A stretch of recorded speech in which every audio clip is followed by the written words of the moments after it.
The first international aid workers have reached cyclone-devastated Vanuatu as the Pacific nation declared a state of emergency amid reports of massive destruction in the areas reached by aid teams. With winds of more than 300 kph, Cyclone Pam razed homes, smashed boats, and washed away roads and bridges as it struck late on Friday and into Saturday. International relief supplies began arriving in the country on Sunday as the official death toll in the capital Port Vila stood at 6. The count of total confirmed deaths was at 8 with 30 people injured, according to authorities.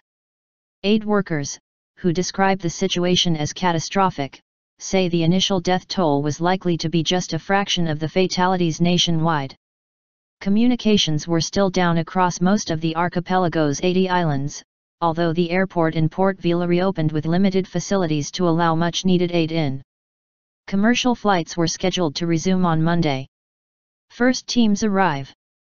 2 Australian Air Force planes landed in the country with food, shelter, and medicine, while a New Zealand military aircraft also arrived loaded with 8 tons of tarpaulins, water containers, chainsaw packs and generators, the AFP news agency has said.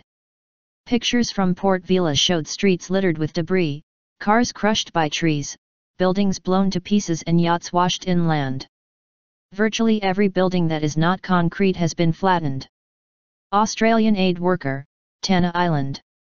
President Baldwin Lonsdale, who happened to be at a disaster risk conference in Japan when Cyclone Pam hit Vanuatu, likened the storm to a monster and appealed to the international community for assistance. Most of the houses in Vila have been damaged and destroyed. People are finding shelter where they can live for the night, he said. An official with the Australian Red Cross told the Reuters news agency that aid workers who reached the southern island of Tanna confirmed there was widespread destruction. Virtually every building that is not concrete has been flattened, said the official, adding 2 deaths had been confirmed on the island, which has a population of about 29,000 and is about 200 kilometers south of Port Vila. The UN had unconfirmed reports that the cyclone had killed 44 people in one province alone, and Oxfam, the UK-based international organisation working mainly on poverty issues, said 90% of homes in Port Vila damaged.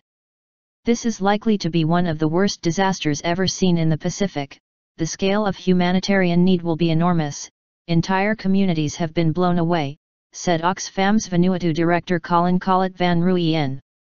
Vanuatu Red Cross President Hannington Alato said, "Effectively the whole country is flattened."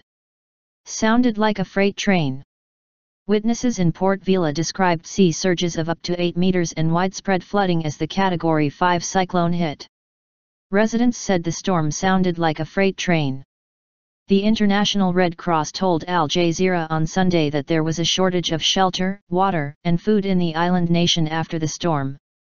The international organization added that the main hospital was damaged but the airport runway appeared undamaged. While the focus was on Vanuatu, Tuvalu, another Pacific nation located some 1,550 kilometers to the northeast, saw thousands forced from their homes. Vanuatu has a population of around 260,000 and infrastructure there is poor, especially in the outlying islands. Source: Al Jazeera and agencies.